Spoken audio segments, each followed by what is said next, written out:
દેશભરમાં ગઈકાલે હનુમાન જયંતીની ઉજવણી કરવામાં આવી હતી। મોડી રાત્રે મંદિરોમાં દર્શન કરવા માટે ભક્તોની ભારે ભીડ જોવા મળી હતી। સુરતના પ્રાચીન મંદિર ક્ષેત્રપાલ દાદાના મંદિરે રાજ્યના ગૃહમંત્રી હર્ષ સંઘવી પણ પોતાના પરિવાર સાથે મંદિરમાં દર્શન કરવા પહોંચ્યા હતા। ભગવાન હનુમાનની જન્મ જયંતિ નિમિત્તે ગૃહ રાજ્યમંત્રી હર્ષ સંઘવીએ પણ તેમના પરિવાર સાથે સુરતના સૌથી જૂના હનુમાન મંદિર ક્ષેત્રપાલ દાદાની મુલાકાત લીધી હતી।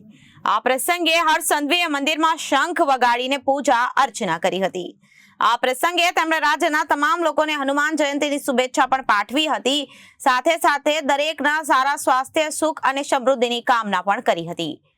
રાજ્યના સૌ નાગરિકોને હનુમાન જયંતીની ખૂબ ખૂબ શુભકામનાઓ।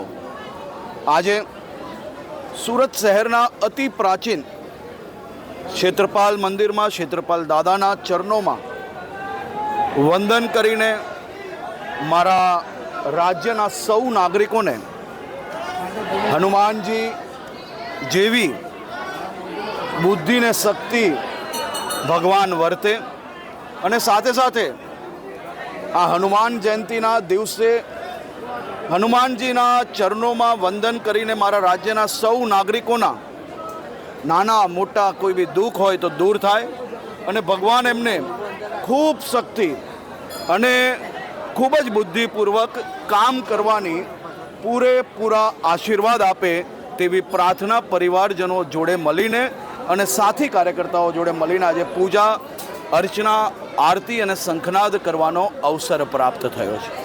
અમદાવાદ શહેરના ભાટ ગામની પાસે સુંદરકાંડનું આયોજન કરવામાં આવ્યું હતું, જેમાં 10,000 થી પણ વધુ ભક્તોએ ભાગ લઈને સુંદરકાંડનો આનંદ લીધો હતો। આ તમામ આયોજન માનસ સત્સંગ ટ્રસ્ટ દ્વારા છેલ્લા 7 વર્ષથી સુંદરકાંડનું આયોજન દર વર્ષે હનુમાન જયંતીના દિવસે અમદાવાદના વિવિધ સ્થળે કરવામાં આવે છે।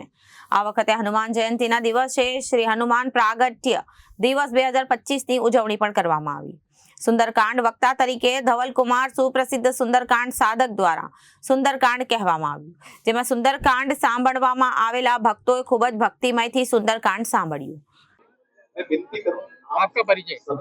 केतन त्रिवेदी। केतन जी, आज का जो प्रोग्राम है हनुमान जयंती का, क्या प्रोग्राम है और कितने लोग आए हैं? इसका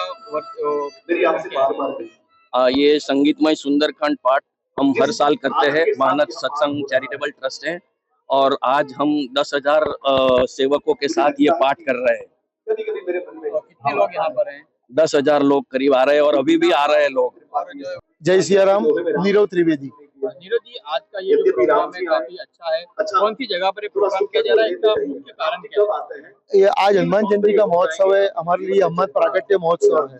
हम लास्ट 7 साल से ये फंक्शन कर रहे हैं। हर साल हमारे वहाँ भक्तों की संख्या बढ़ती जाती है।